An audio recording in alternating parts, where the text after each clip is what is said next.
राष्ट्रपति ट्रंप ने वेनेजुएला पे हमला किया, वेनेजुएला के प्रेसिडेंट को बंदी बनाया। अब सवाल उठ रहा है कि क्या राष्ट्रपति ट्रंप भारत पर भी उसी तरह के हमले कर सकते हैं? क्या मोदी को अगवा कर यहाँ से किडनैप कर ले जा सकते हैं? क्या भारत में भी उसी तरह के रूल कर सकते हैं?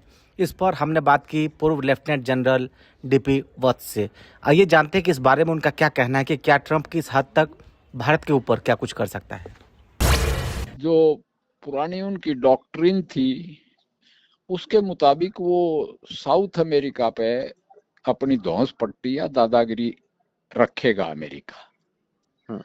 और एक सबसे बड़ी बात यह है कि अब साइबर वार का भी बहुत अहम रोल हो गया है कि जिस एफिशिएंसी के साथ उन्होंने पूरे सिस्टम की जैमिंग कर दी, वेनेजुएला की पूरे डिफेंस सिस्टम की जैमिंग करके किडनैप कर लिया राष्ट्रपति को। ये कमजोर मुल्कों को ताकतवर मुल्कों से खतरा हो गया है और ये यूएन चार्टर के खिलाफ है। तो इससे क्या देख रहे हैं, इंडिया को क्या सबक लेने की जरूरत है सर? इंडिया को और ज्यादा ताकतवर बनना जरूरी हो गया है। जब पंचायती सिस्टम फेल हो जाए और जंगल राज हो जाए तो फिर अपने आप में समर्थ होना बहुत जरूरी है।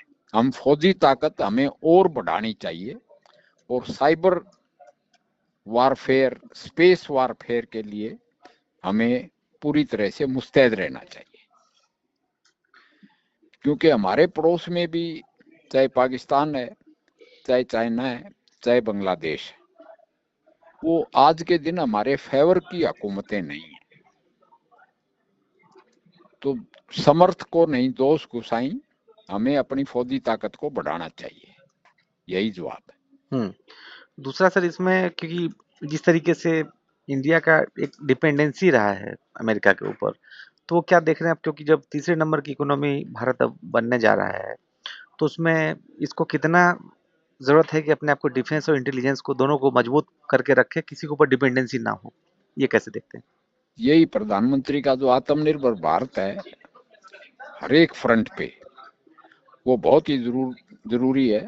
एक हमारे पास सबसे बड़ी बात यह है कि हमारे पास दुनिया की सबसे बड़ी मैन पावर है।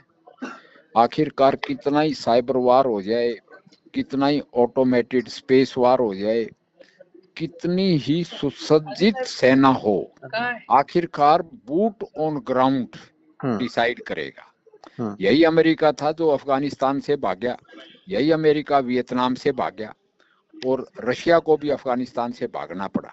तो डिटरमिन्ड बूट ऑन ग्राउंड यानी मैन पावर जिसके साथ है, उसका आखिरकार फतेह उसी कंट्री की।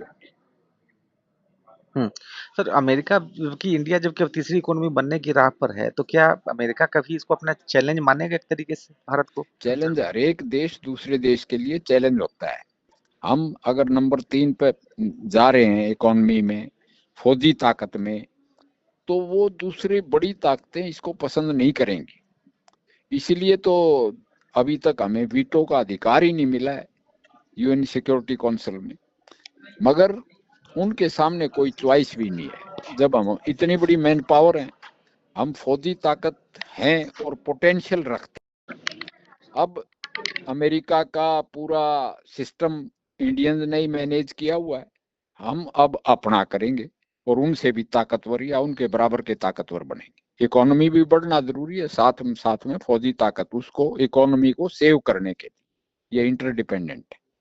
और साथ में हमारी ट्रेंड टेक्निकल कॉम्बिटेंट मैन पावर जो हमारे पास है।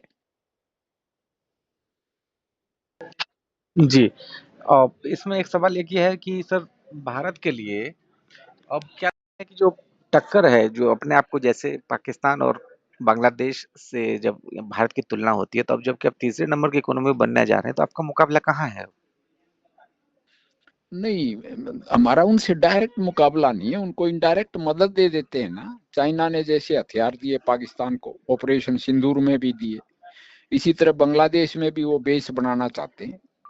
मगर हमें इजराइल का एग्जाम्पल लेना चाहिए कि जो मुल्क 1 करोड़ से कम आबादी का है और 30 करोड़ लोगों से टक्कर लिए हुए, तो हमारे पास तो 150 करोड़ लोग हैं, उसमें घबराने की जरूरत नहीं है। मगर हमारी स्ट्रॉन्ग लीडरशिप और आगे बढ़ेगी।